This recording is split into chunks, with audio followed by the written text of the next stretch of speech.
Jadi begini Aditya, sebenarnya tujuan hidupmu itu mau kemana sih?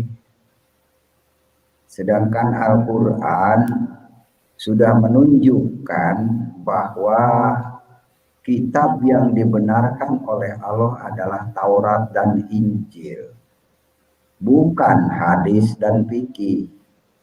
Maka saya katakan orang yang mengikuti hadis dan fikih itu adalah penyesat dan tersesat, menipu diri sendiri gitu. Silakan dia tanggapi. Ya, begini Pak Aceh, Pak Aceh mau bilang apapun, rujukan umat Islam itu Al-Quran dan hadis. Dan saya juga tidak mengganggu keyakinan Pak Aceh bahwasanya kekristenan itu memiliki dua kitab, yaitu Perjanjian Baru dan Perjanjian Lama.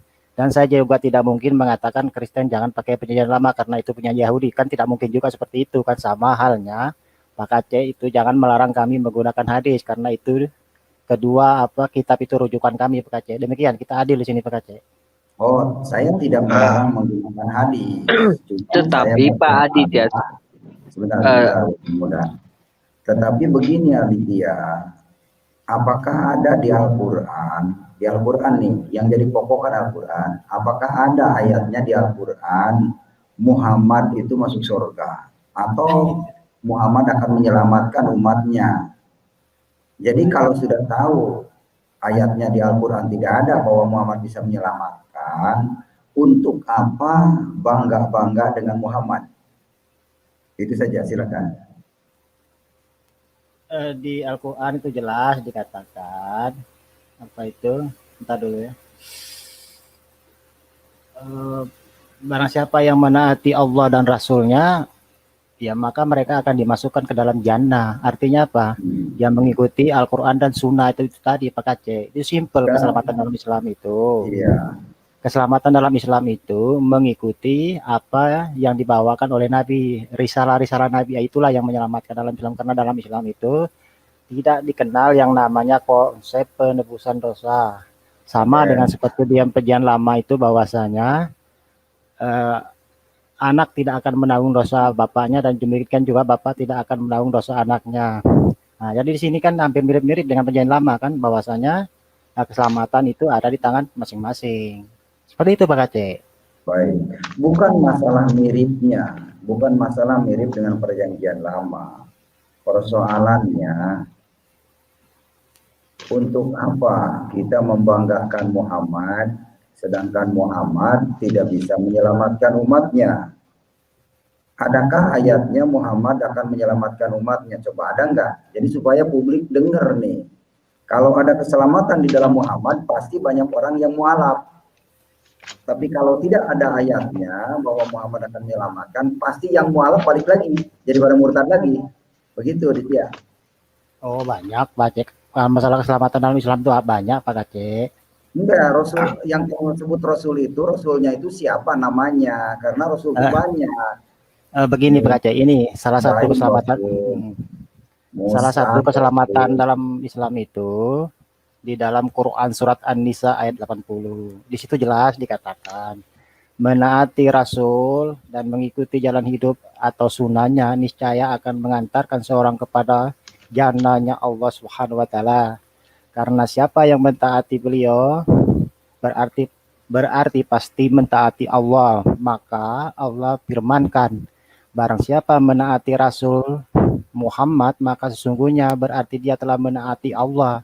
Simple Pak Aceh. Selamat makanya dari itu. Lah iya, kalau menaati Rasulnya Isa Al-Masih, iya pasti selamat. Tapi Rasul Muhammad kan tidak jelas. Kalau Rasulnya Isa Al-Masih benar, pasti akan selamat, masuk surga. Tapi kalau Muhammad tidak ada ayatnya Muhammad bin Abdullah di Al-Quran. Oke.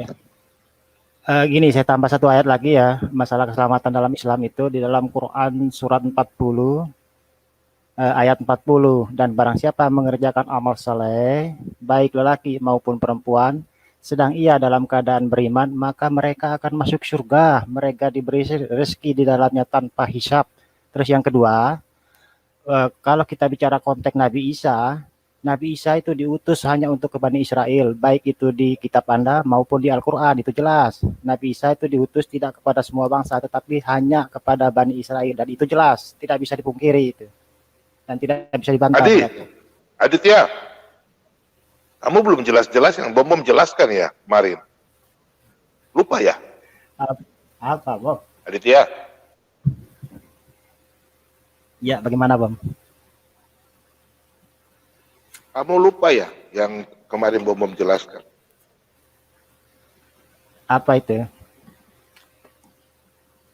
Tidak ada keselamatan toh dalam agama Kristen itu yang Anda jelaskan kemarin kan? Bung Ray, tolong buka di Matius 24. Matius 15 sebentar. ayat 24. Oke, sudah begini aja, kamu diam Bang. dulu. Sudah diam dulu. Kamu saya kasih publik supaya kamu ditelanjangi lagi kedua kali. Bung Ray, tolongkah? Ya, Matius 15 ayat 24. Ini saya tanpa anu.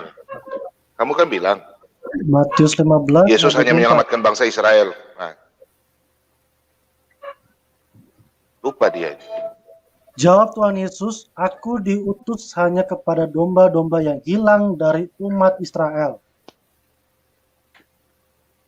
Nah, Aditya mau katakan ini kan? Iya, jelas itu kan? Kita lanjut. Ya sudah. Kamu tahu, di sini ada Yesus katakan, domba-domba, Anda bukan domba. Pak, langsung buka di Yohanes 10 ayat 16. Yohanes 10 ayat 16. Ayat 16. Aditya baca ya. Baca Alkitab itu, jangan separuh-separuh.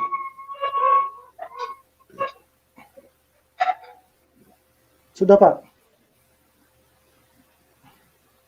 Ada lagi padaku domba-domba lain yang bukan dari kandang ini, bukan dari Israel maksudnya. Domba-domba itu harus kutuntun. Aku tuntun, berarti Yesus menuntun juga, dan mereka akan mendengarkan suaraku. Kami mendengarkan suara Yesus. Kami mengikuti firman Tuhannya Yesus. Ya. Dan mereka akan menjadi satu kawanan dengan satu gembala. Kami satu kawanan dengan satu gembala, yaitu Bapak Gembala dan Tuhan Yesus. Lanjut Pak, di Wahyu 7 ayat 9. Dengarin Aditya. Sebentar dulu, itu kitab apa itu? 10:16 ini tadi. Yohanes 10 ayat 16. Injil Yohanes. Murid Yesus bukan murid Arab. Sebentar, saya tanya kau, jangan kau lari ya. 16. Sudah dia baca? Ini konteksnya berbeda itu, maksudnya begini loh. Baca dulu. Innalillahi wa Sebentar. Baca baik-baik. Ya. Ia lari karena ia seorang upahan dan tidak memperhatikan domba-domba itu. Akulah gembala yang baik. Aku mengenal domba-dombaku dan Saya tanya, domba-dombaku ya, mengenal aku. Yesus mengenal Sama seperti domba-domba. Dengar, bukan kambing ya. Yesus adalah Bapak Gembala. Baca baik-baik Aditya, ya. Yesus adalah Bapak Gembala. Akulah Bapak Gembala yang baik. Sebentar dulu, tapi di situ Itu tidak perumpamaan. begini Bom. Loh, Di baca situ lagi tidak Matius 25. Yesus akan pisahkan domba dan kambing. sebentar akhir zaman. kita selesaikan ayat itu dulu. Di situ tidak dijelaskan domba-domba di luar Bani Israel, tapi masih dalam koridor konteksnya itu masih di domba di wilayah Israel. Di situ tidak ada dikatakan di luar Israel di situ itu. Jadi situ jangan ngeles, Bom. Aduh, kamu belajar bahasa Indonesia di mana, Nak? Ada lagi padaku domba-domba lain yang bukan dari kandang ini, berarti bukan dari Israel. Paham? Itu dari lanjutan Matius 15 ayat 24. Sebentar dulu. Aduh, orang lain kalau domba-domba itu harus kutuntun juga, kata juga. Juga itu berarti juga. Aduh, bahasa Indonesia kamu bagaimana sih? Dengar dulu, Bom. Mereka akan mendengarkan, dengar loh. Mereka akan mendengarkan suaraku. Mereka, berarti domba-domba yang bukan dari Israel mendengarkan suara. Makanya dalam Matius 28, pergilah ke seluruh dunia, ya, ajarkan Injil, mengajar, baptislah, ya. Pak Rai, kita langsung baca, langsung ya, kamu belajar bahasa Indonesia lagi, nak. Kamu ini parah betul, ya. Suku Israel itu ada berapa, Bom? Apa? Berarti kan suku Israel itu ada berapa? Berarti kan kandang-kandang kan di situ kan maksudnya kan? Ya ninnalillah. Berarti kamu punya otak ini sakit, Adi. Jangan bikin malu, kamu punya bahasa Indonesia. Ini guru yang mengajar kamu bahasa Indonesia ini malu dong. Suku Kita berdialog itu ada harus berapa? kita harus tuh tahu bahasa Indonesia nah. Yesus Nggak, itu Bapak Gembala. Kami ini Saya domba, bukan kambing. Saya tanya Baca dulu. Matius Kebanyakan ngeles 25. terus. Yesus akan Jangan pisahkan. kebanyakan, bentar, Aduh. Pak Bom. Jangan kebanyakan ngeles terus, Pak Aditya. Aditya, Tadi katanya belajar bahasa Isa, Indonesia. bentar, Pak Bom. Ya, Isa hanya diutus oleh untuk Israel. Udah diterangkan, ya kan? Sudah diterangkan ada domba-domba lain. Sekarang suku Israel ada berapa? 12 suku. Itu kan Israel juga. Domba-domba lain kan bukan dari 12 suku. Artinya di luar dari 12 suku. Gimana sih otakmu, Aditya? Sama enggak kandangnya itu? Sekarang 12 suku Israel itu disebut Israel bukan? Iya, tapi Apakah kandangnya 12 suku? 12 suku Israel, apakah disebut Israel? apa yang dimaksud kandang-kandang lain di situ? Sementara suku Israel ada banyak di situ. Bagaimana saya menjelaskan itu? Sekarang 12 suku Israel itu disebut Israel bukan? Nah, di situ bagaimana penafsir apa domba-domba lain di situ itu? Kan tidak dikatakan di luar Bani Israel kan, domba-domba lain di situ kan, karena memang Israel itu banyak sukunya. Kita mau ngeles kemana lagi? Anda yang mau ngeles kemana lagi sekarang? Ya, 12 suku Israel disebut Israel bukan? Kalau Anda membenarkan ayat itu, Anda jawab, 12 suku Israel disebut Israel atau disebut Arab Saudi? Begini, kalau situ punya otak ya. Kalau Anda ingin membenarkan, Jawab. Punya otak, Anda jawab. Otak Anda dipakai kalau menjawab, gitu. Anda punya otak gak? Anda nggak punya otak. Makanya dengar dulu. Gitu. Makanya dengar dulu. Kalau Anda memaksakan ayat ini untuk di luar Bani Israel, maka akan kontradiksi. Yang memaksakan siapa, Aditya? Adit, saya tanya dulu. Yesus itu Bapak Gembala bukan? Saya tanya sama kamu. Kalau Anda paksakan ayat jangan itu, jawab enggak. Yesus itu Bapak Gembala enggak? Saya kasih contoh lagi. Gini Aditya, saya kasih contoh lagi. Tuhan Yesus, dah dulu. Otak kamu yang kontradiksi. Guru kamu belajar bahasa Indonesia yang ajar kamu menyesal ajar kamu ini loh. Dengar ya. Yesus katakan, akulah pokok anggur. Nanti kamu lagi bilang, kami ini anggur-anggurnya ya. Gimana sih? Akulah pokok anggur, kamulah ranting-rantingku. Dengar dulu. Yesus berkata, akulah pokok anggur, kamulah ranting-rantingku. Ranting-ranting yang tidak berbuah akan dipotong. Contoh Aditya, tidak berbuah, tinggal dipotong, buang ke dalam api. Itu Yesus berkata loh. Begini, Bom. Nanti kamu katakan lagi, kami apa lagi? Dengar, Yesus kasih perumpamaan. Contoh. Akulah Bapak Gembala. Emangnya Yesus gembala domba? Bukan, itu perumpamaan, Adit. Begini, Bom. Yesus kan kalau kau tahu kan sejarahnya kan di Alkitab kan Yesus tukang kayu, anaknya tukang kayu, ya kan? Nah, Yesus berkata, akulah Bapak Gembala. Bukurai buka di Wahyu 7 ayat 9. Nggak usah loncat dulu, kita selesaikan ini dulu, Bang. Begini loh. Ini sudah selesai. Cuma belum. Anda yang nggak kenal.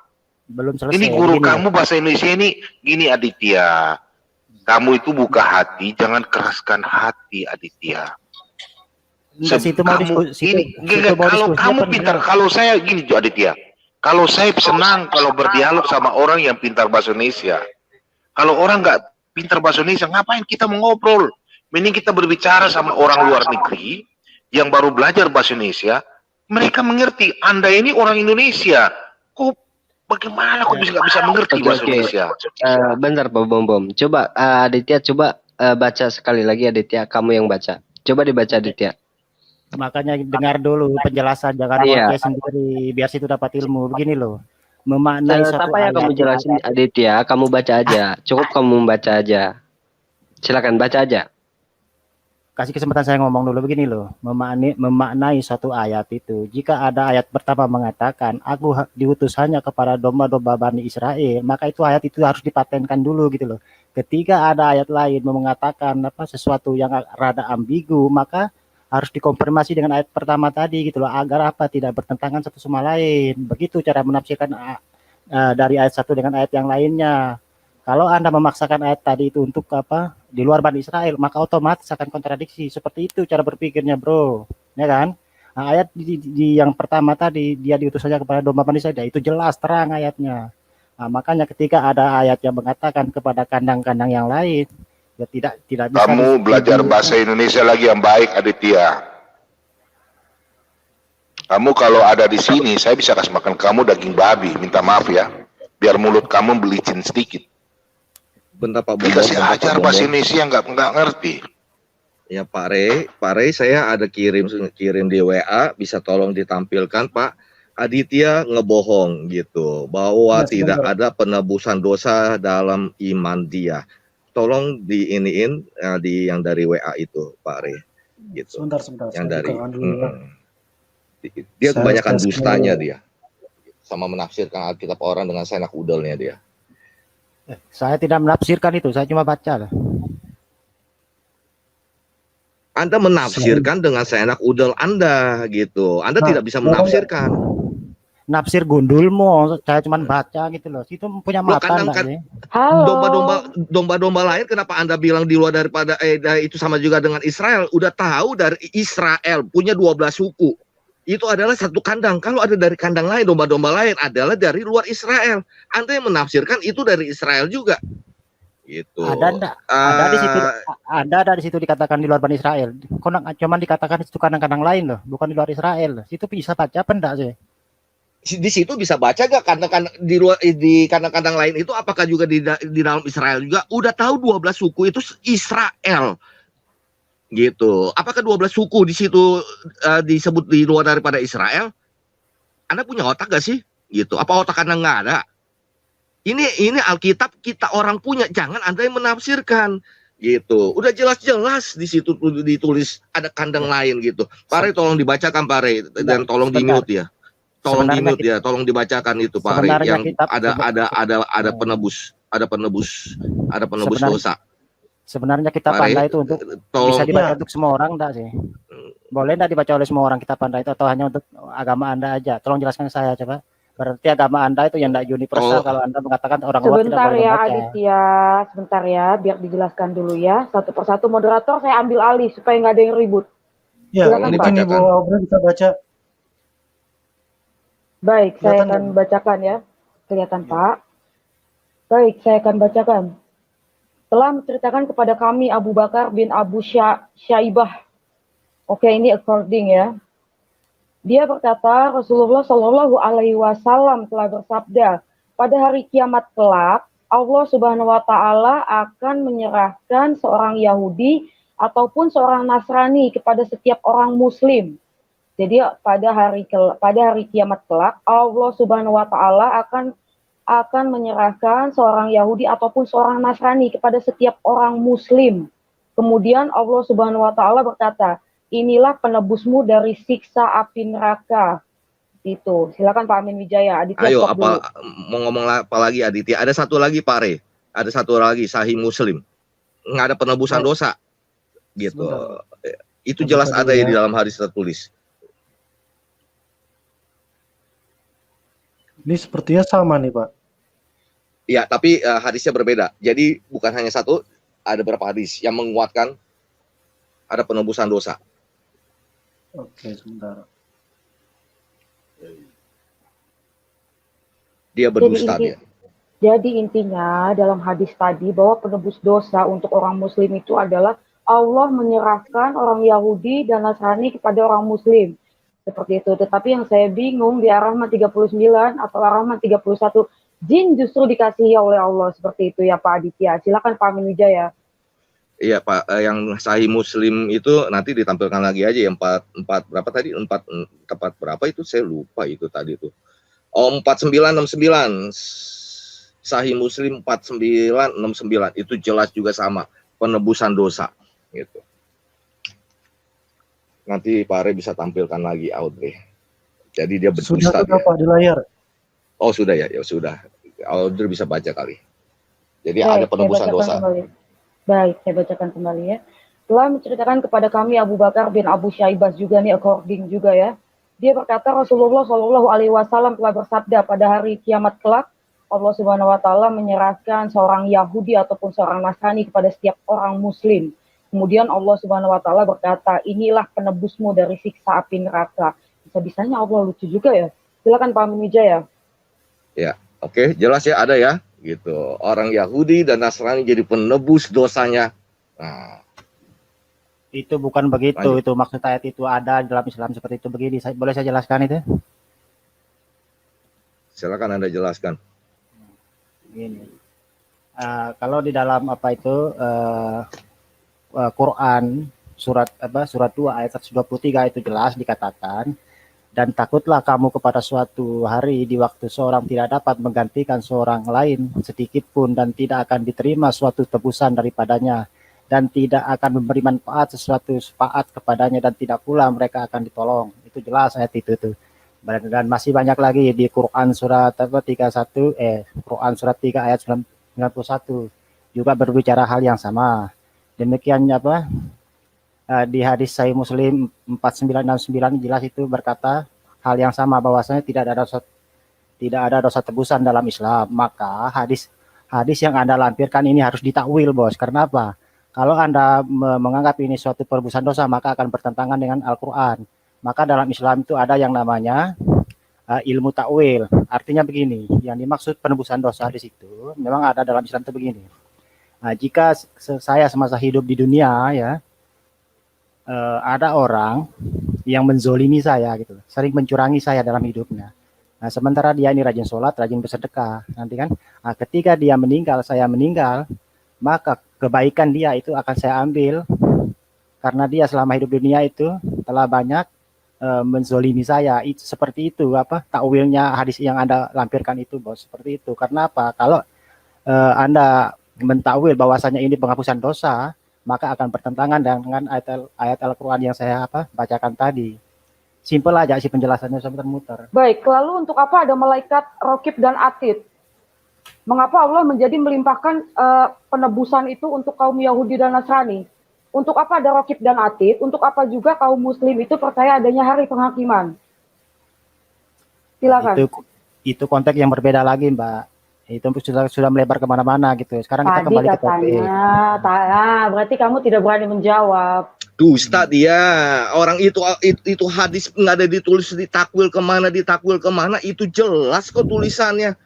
Begini, Sekarang Bos. Gini Bos, bawakan hadis tersebut yang Sahih Muslim 4969 ditakwilkan sebagai apa? Bawakan ke saya. Begini Bos, dalam Islam itu biar otak kamu jelas, biar kamu pintar sedikit begini loh. Jangan ngarang. Otakmu itu yang nggak ada pintar-pintarnya sama, sebentar Pak Bomong. Otakmu tuh yang nggak ada pintar-pintarnya sama sekali. Sekarang Anda berbicara, Anda bawakan saya data bahwa yang hadis Sahih Muslim 4969 tadi itu ditakwilkan sebagai ucapan Anda yang tadi. Dalam bawakan Islam dalilnya mana? Bawakan dalilnya. Bawakan dalilnya hadis yang tadi ini Anda bilang ditakwilkan sebagai ucapan Anda tadi. Bawakan dalilnya.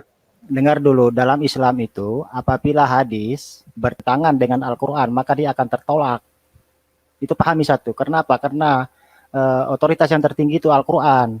Jika hadis itu sejalan dengan Al-Quran maka akan diterima. Apabila dia bertentangan dengan Al-Quran maka otomatis akan tertolak. Tadi seperti kamu itu, sendiri yang mengatakan harus ditakwil. Sekarang ditanya di mana takwilnya, kamu tidak membawa. Di mana takwilnya? Ya sama halnya tadi. Ayat ini sebenarnya mirip-mirip dengan di Bible tadi loh, bahwasanya Yesus itu kan diutus hanya kepada domba-domba. Nggak usah bawa ke bawa ke Bible lagi. Nggak usah ngibul kemana-mana. Kalau ditanya larinya kemana-mana. Bawakan takwilnya. Takwilnya dari tadi hadis Sahih Muslim 4969. Bawakan ke saya. Seperti perkataan. Begini, soal kamu itu nggak nyambung. Ini sama halnya dengan kedudukan di kitab Anda tadi, bahwasanya Yesus itu diutus hanya kepada domba-domba Bani Israel, dan itu jelas. Sebentar dulu. Makanya berbicara itu dipikir dulu, otak dipakai, jangan otak nggak dipakai. Kamu juga otak modal CP aja. Jangan bicara otak-otak seperti itu, tegas tidak apa-apa. Tapi jangan bicara otak-otak itu lagi, mau yang Kristen, mau yang Islam sama, jangan bicara otak. Aditya, silakan. Aditya, Tadi kamu tidak terima masalah domba-domba. Saya tanya dulu. Yesus ada pernah berkata, beritakan firman nggak ke seluruh dunia? Ya? Aditya, Gimana? Yesus Gimana pernah, itu? kamu pernah, saya tanya, Injil Markus, Matius, kamu akui nggak? Itu kan kita pandang, Bos. Daripada nanti saya sampai. Tidak, maksudnya, kamu tahu nggak kalau saya kasih Yohanes, Matius, Markus, Lukas, kamu terima nggak penjelasan saya? Nanti kamu protes lagi. Sekarang Contoh, begini, Bang. di Matius, jangan dulu kamu bicara. Contoh di Matius 28 ayat 19, kamu kan sudah baca. Yesus perintahkan, makanya di situ ada perintah agung 3. Beritakan Injil, ajarlah, kemudian baptislah ke Matius seluruh berapa? Biar dunia. saya buka ayatnya. 28 ayat 19 dan 20. Baca ya. Bung Ray tolong bukakan, Bung. Mungkin ini Aditya pura-pura tidak tahu. Pura-pura dalam Iya, perahu. ayatnya. Matius 28 Matius ayat 28 ayat 19 dan 20. ayat Ada ayat 23 gimana sih? Karena itu pergilah jadikanlah Aditya semua baca bangsa ya, murid Aditya baca. mereka dalam nama Bapa dan Anak dan Roh Kudus. Sabar. Ya. Kamu baca yang Sudah. lihat ini nih. Baca ayat 19. Ayo, ayat 19 dulu. Baca. Ya sudah saya baca. Karena itu pergilah Ya, jadikanlah baca, semua baca. bangsa murid-muridku dan baptislah mereka dalam nama Bapa dan Roh Kudus. Terus apa lagi? Seluruh bangsa. Berarti bangsa Arab aja atau bangsa Israel saja? Memang Israel itu ada Itu berapa perintah bangsa? Tuhan Yesus loh.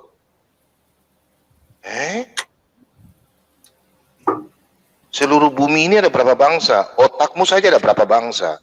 Rambutmu saja ada berapa biji? Terus Terus Pak berarti Ray, buka lagi di Markus 16 ayat 15. Berarti kontradiksi berarti dengan tadi. Kau kontradiksi, otakmu yang sakit. Kau perlu makan daging babi boleh supaya kau lancar otakmu. Gimana Baik, sih? sebentar. Enak itu. Tanya Pak. Baik, saya mengingatkan, mau yang Kita Pak Ray, Kristen, kita mau buka yang di Islam, Yohan apa? jangan bicara kasar ya. Silakan dilanjutkan. Wahyu 7 ayat 9, Bung Ray. Wahyu 7 ayat 9. Wahyu 7 ayat 4 sampai 9 biar si Aditya ini paham. Wahyu 7 ayat 4 sampai 8 terus berlanjut baca ayat 9. Aditya dengar ya.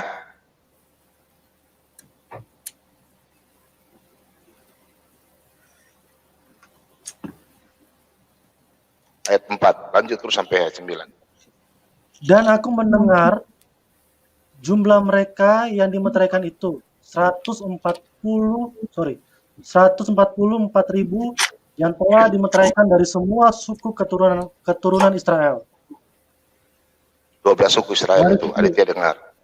Lanjut. Dari suku Yehuda 12.000 yang dimeteraikan, dari suku Ruben 12.000, dari suku Gad 12.000, dari suku Aser 12.000, dari suku Naftali 12.000, dari suku Manasye 12.000, dari suku Simeon 12.000, dari suku Lewi 12.000, dari suku Isakar 12.000, dari suku Zebulon 12.000, dari suku Yusuf 12.000, dari suku Benyamin 12.000.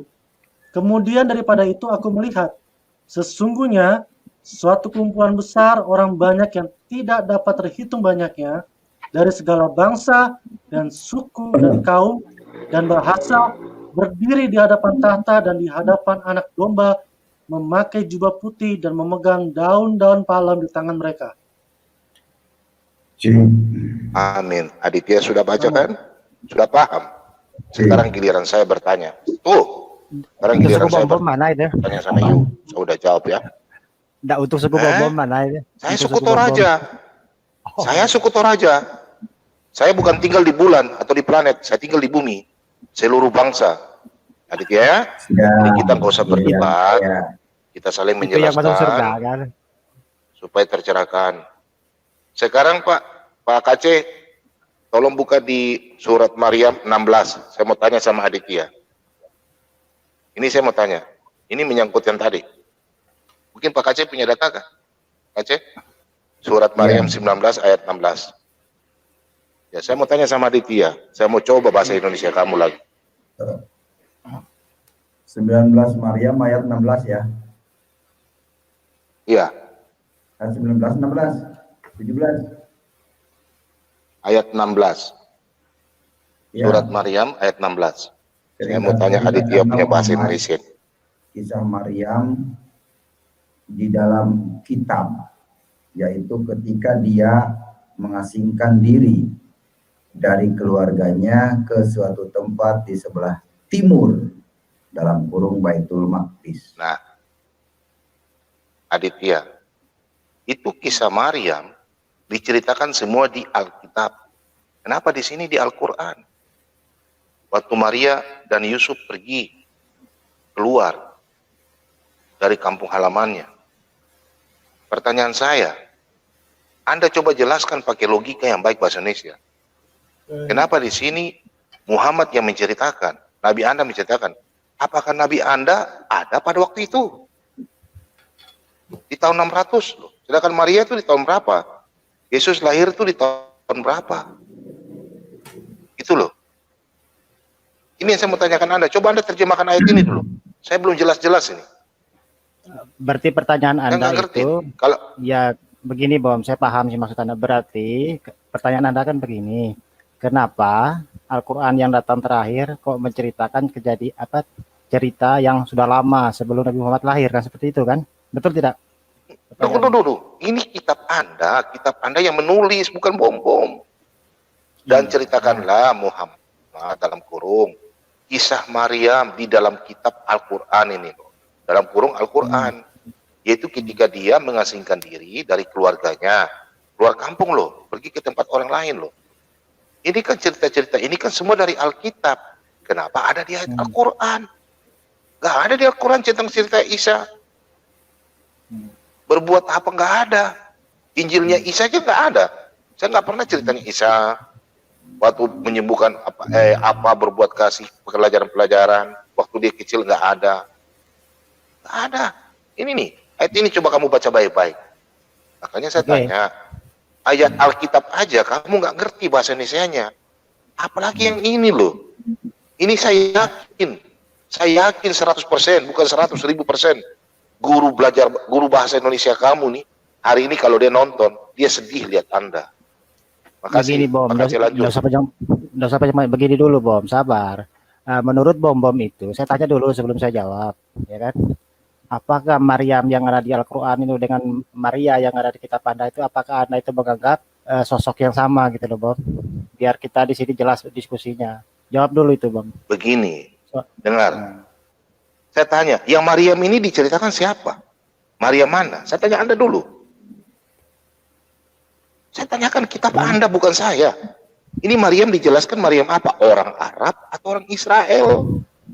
Maryam Saya tanya saudara sama Anda dulu. Anda jawab dulu. Saudara Harun. Maryam saudara Harun di situ yang diceritakan. Harun dan Musa. Ya, Harun dan bukan. Musa. Karena memang orang-orang zaman dulu itu masih memakai nama-nama saudaranya Harun kan? kakek dan nenek juga masih dipakai namanya. Itu orang-orang Iya, dulu Harun seperti kan. itu. Maryam punya saudara Harun dan Musa. Bapaknya, kakeknya Isa Al-Masih bernama Imran.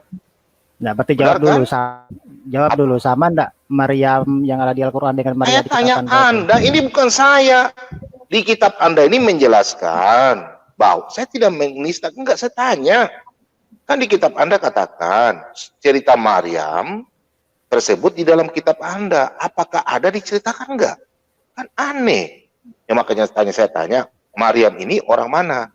Orang Israel atau orang Arab? Kalau orang Israel berarti ceritanya ada di Alkitab. Kalau orang Arab saya angkat tangan. Itu loh. Kita harus cerdas, Aditya. Jangan kita karena sudah tidak mengerti bahasa Indonesia, kita masih yakin bahwa kita pintar. Apa Makanya, kau makanya pinta sebelum Aditya? makanya sebelum saya jawab, Anda jawab dulu sama ndak Maryam dengan Maria yang ada di kitab Anda Aduh, itu. Soalnya dengar. Justru saya tanya. Kalau kamu ceritakan masalah Alkitab, saya jawab. Makanya saya tanya, ini Maryam ini ceritanya mengenai dari mana? Dari Arab atau dari mana gitu loh. Kamu jawab itu aja, Israel atau Arab? Saya tanya. Pak Bombom, kalau boleh, Aduh, pakai lanjut sudah. nanti kau bilang Yesus sama dengan Nabi Isa tidak sama. Bagaimana kita mau cari Kalau- komparasinya? Pak Bombom. Makanya ketika berdiskusi itu jangan Dan kalau ketika Aditya tidak begini, menguntungkan Anda katakan tidak menandakan sama. dia sudah nggak bisa jawab. Jadi sudah nggak bisa jawab, kita ganti topik dulu. Ganti topik supaya orang jelas arah tujuannya, kemana arah tujuan. Apakah ikut Islam ada keselamatan, lewat siapa dan di mana? Karena setahu saya, di dalam Islam itu tidak ada keselamatan. Muhammad sendiri belum tentu selamat. Nah ini yang penting didengar publik. Agar publik tahu ternyata di dalam Islam itu tidak ada keselamatan. Supaya yang punya kesempatan hidup mendengarkan malam ini cepat ambil kesimpulan, ikut Yesuslah jalan keselamatan, karena ikut Muhammad tidak ada keselamatan. Yang paling penting saya sampaikan ke publik bahwa Muhammad itu dekat dengan jin, dikerumuni jin. Ya, kalau Muhammad itu akrabnya dengan setan, dengan jin.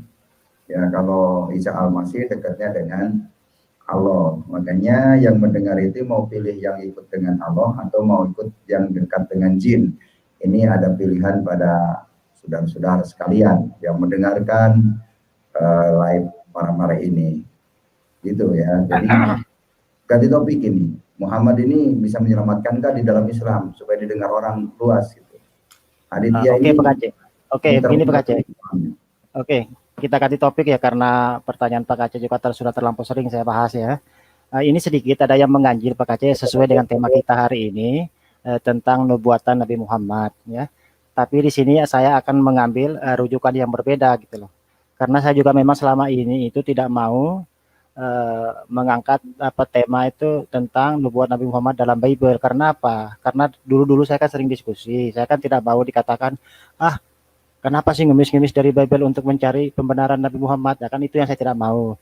Tapi berhubung judulnya malam ini atau temanya malam ini tentang nubuatan Nabi Muhammad, maka saya boleh tidak memakai rujukan dari Bible itu, terutama dari kitab Yohanes gitu loh. Itu pun kalau boleh, kalau tidak boleh ya saya lanjut gitu loh. Soalnya saya tidak mau dikatakan nanti ngemis-ngemis apa dari Bible untuk membenarkan Nabi Muhammad, itu saya tidak mau. Kalau boleh saya lanjut. Pak Aditya, saya potong sebentar ya Pak Aditya ya. Sebaiknya kalau misalnya dari pihak Muslim, kita ini mengadakan acara ini, live malam ini justru kita mengcounter, kita bukan mau menjelaskan dari Quran juga, tapi kita justru menjelaskannya dari kebenaran. Nah kalau bisa, saudara Muslim seperti Pak Aditya menjelaskannya dari iman Pak Aditya, karena iman Pak Aditya kan dengan Quran gitu Pak. Jadi kita menghargai iman Pak Aditya gitu. Dijelaskan dari Quran tidak apa-apa Pak Aditya. Silakan Pak Aditya. Nah, kan saya ingin mengambil sebuah nubuat sedikit loh di dalam kitab Yohanes. Itu pun kalau Ini boleh. Pak Aditya, saya sudah jelaskan bahwa iman Pak Aditya itu Quran dan hadis. Oh, berarti tidak boleh, berarti ya sudah toh. Ya, silakan Pak Aditya jelaskan dari Quran dan hadis. Silakan Pak. Kalau udah lihat dalam Al-Quran itu jelas posisi Nabi Muhammad itu kan, bukan nubuat lagi, tapi memang posisinya itu ya Nabi utusan Allah. Seperti itu. Karena saya di sini tidak boleh menanyakan Bible, ya saya rasa ya cukup diskusi ini kan. Karena memang konteksnya juga tentang nubuat Nabi Muhammad, ada dalam Bible yang dipermasalahkan. Tetapi saya juga punya dua ayat. Silakan. Gini. Anda sudah kayak cacing kepanasan. Silakan Anda mau dibuatkan Nabi Anda di kitab Yohanes. Mari kita bongkar malam ini supaya ketololan Anda bisa kedengaran. Saya maaf, saya sudah agak sedikit karena Anda tadi tidak mengerti bahasa Indonesia. Nggak apa-apa. Sebentar Pak Bom, saya kasih ke Pak Aceh ya. Silakan Pak Aceh. Sebentar dulu, aku dulu ngomong nih. Ini Aditya udah mengulangi topik yang dibahas di sini. Jadi kalau kita melihat dari sisi yang berbeda. Enggak. kamu kan mengulangi topik yang kita angkat di sini malam hari ini, ya kan? Nah, menurut keterangan Al-Quran, kisah kelahiran Muhammad, Muhammad ini disebut Nur Muhammad, betul? Pak Kaci bisa jelasin nggak Nur itu maknanya apa, Pak Kaci? Cahaya.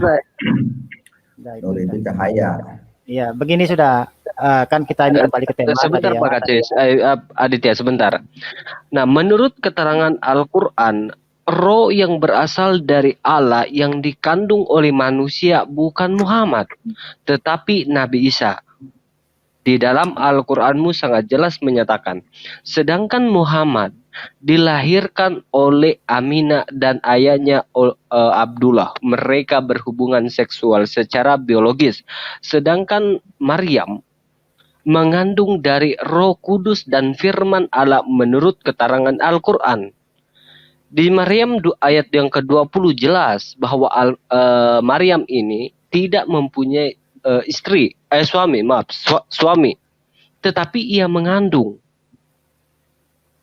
Kenapa Maryam ini mengandung? Ya, Maryam mengandung dari Roh Tuhan atau roh firman Allah. Karena itulah Al-Masih itu disebut sebagai anak laki-laki yang suci. Dan Isa disebut sebagai rahmat daripada Tuhan. Dia adalah tanda dari Tuhan. Sedangkan Muhammad di surat 18 ayat 110, Muhammad hanyalah manusia biasa. Di kalimat pertamanya tidak ada pernyataan bahwa Muhammad ini rasul atau nabi.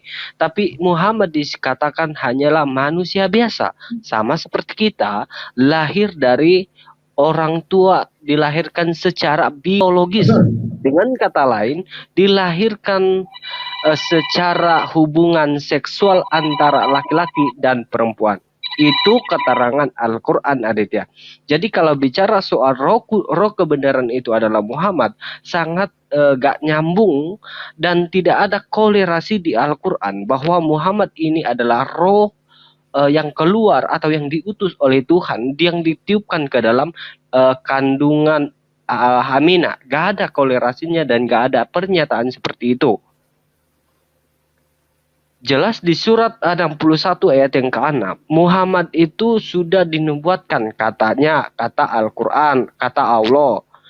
Tapi nama yang tercatat di Al-Quran Anda bukan Muhammad tetapi Ahmad. Sedangkan di surat Al-An'am ayat yang ke-20, di situ ahli-ahli kitab mengenal namanya Muhammad di dalam kitab-kitab mereka. Antara surat 6 ayat 20 dengan surat 61 ayat yang ke-6 ini sudah bertentangan, Aditya. Kenapa pertentangannya? Ya pertentangannya soal nama. Nama Muhammad di surat Al-An'am namanya Muhammad, tapi di surat 61 ayat yang ke-6 di situ Ahmad. Nabi Anda yang benar yang mana? Muhammad atau Ahmad? Aditya. Oke, ulama muda ini sudah bertanya. Dia bertanya panjang lebar, tetapi dia jawab juga sendiri dengan panjang lebar. Jadi tidak perlu saya tanggapi ya. Oke, saya fokus ke Bom. Bom tadi kan mengizinkan saya untuk melampirkan ayat-ayat tentang nubuatan Nabi Muhammad di dalam Injil Yohanes. Begitu Bom ya? Boleh Bom ya? Halo Bom. Bom. Itu ditanya sama ulama muda tuh, ditanya yang benar yang mana, Ahmad apa Muhammad namanya, dijawab. Dia kan sudah bertanya, tapi dia jawab sendiri. Buat apa dijawab kan? Kagak dia jawab, dia bertanya kepada Anda, Ahmad atau Muhammad yang benar. Itu ditanya sama ulama muda. Nama Nabi Muhammad dalam Al-Quran itu ada yang bernama Muhammad, Ahmad, Toha, itu sama semua. Nama apa itu tidak hanya berpatokan pada satu nama. Nur Muhammad, Ahmad, Toha, itu juga Nabi Muhammad dan Pak Aceh tahu itu. Maka tidak perlu saya jawab itu karena dia sudah jawab. Tetapi di dalam kalimat syahadat Anda, Aditya, asyhadu alla ilaha illallah wa asyhadu anna Muhammad Rasulullah, bukan Ahmad Rasul, bukan.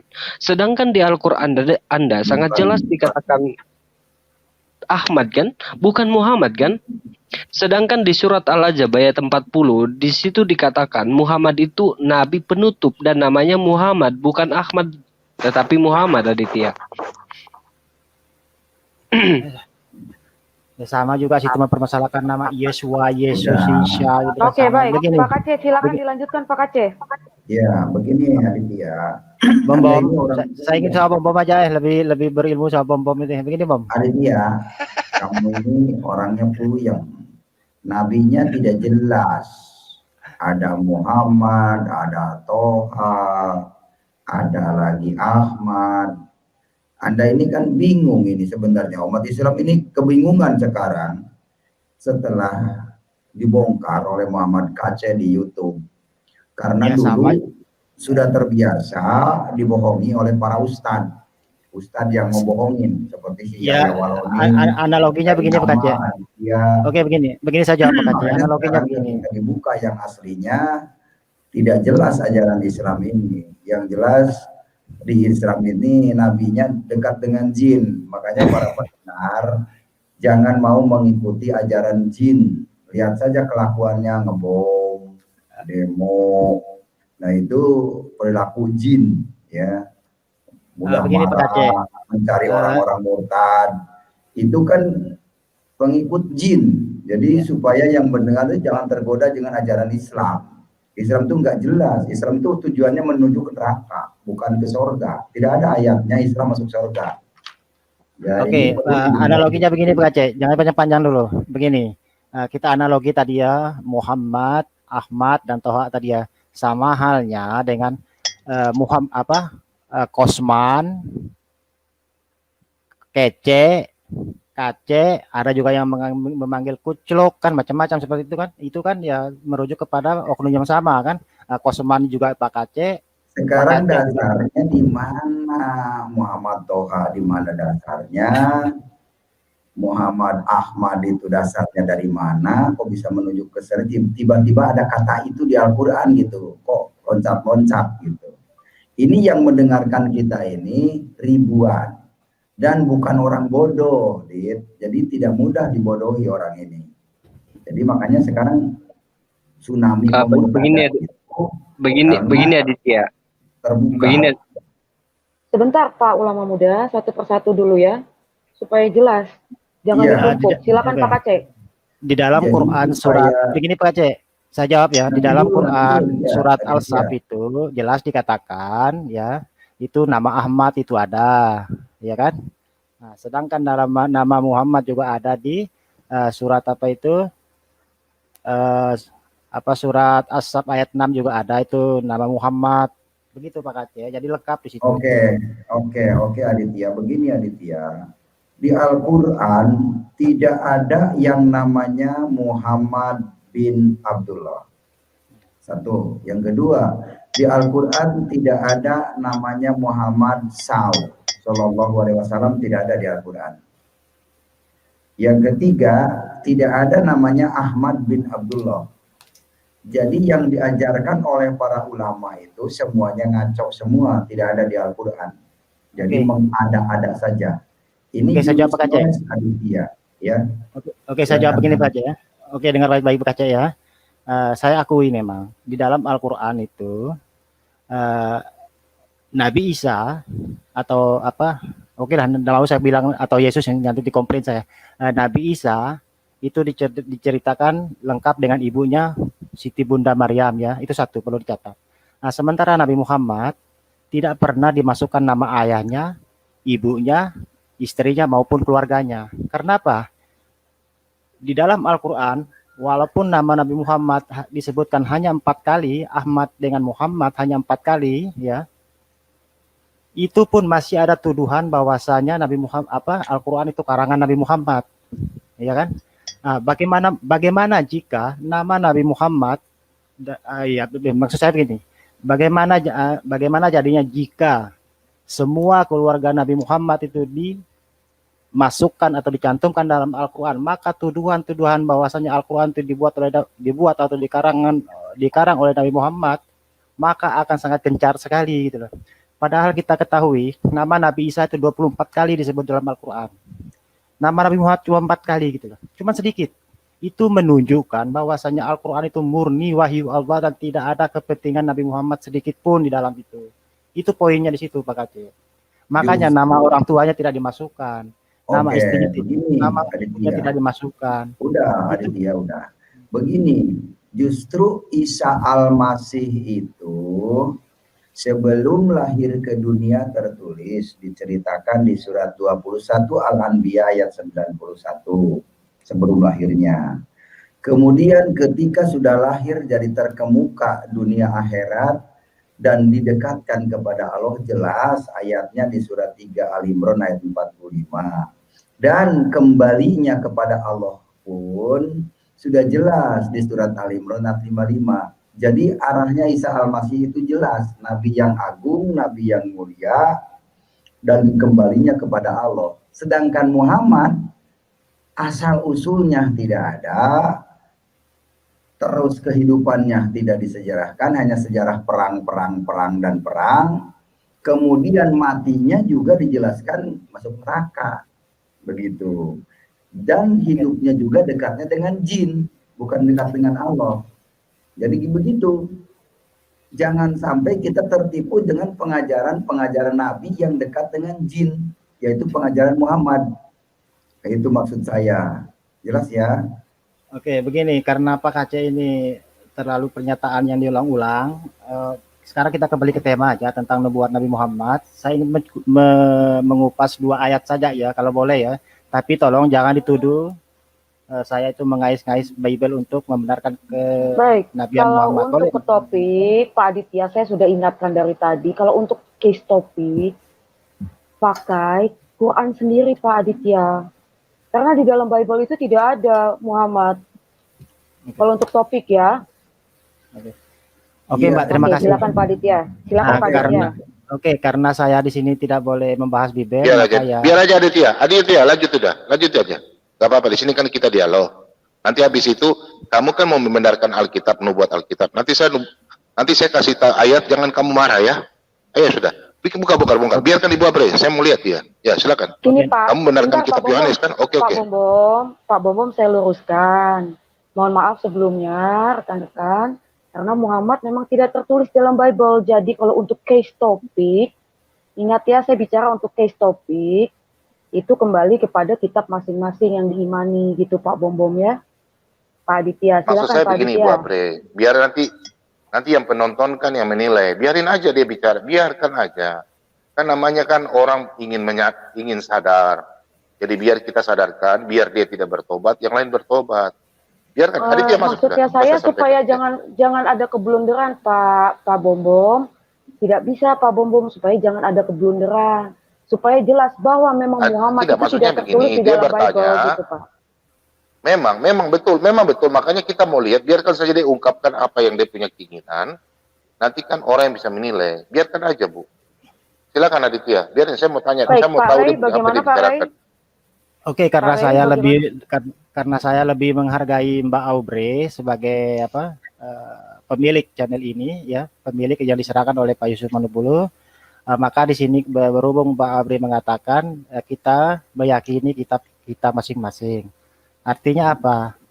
Ketika Mbak Aubrey mengatakan seperti itu, berarti sama halnya lakum dinukum waliyadin, untukmu agamaku dan untukku agamaku, maka perdebatan ini diakhiri. Untuk itu, terima kasih atas waktunya. Mohon maaf kalau ada salah kata. Selamat malam Jangan semuanya. dulu kamu lari. Saya mundur. Aditya. Bukan lari, Bom. Ini bom-bom, katanya bom-bom. Sudah nanti lain Aditya, kali aja kamu kita lagi ngobrol. bom-bom dong. Aduh, ntar Oke. Aditya, sebentar lagi ya. Oke, saya mundur. Selamat malam Jangan. semuanya. Orang banyak kecewa nih.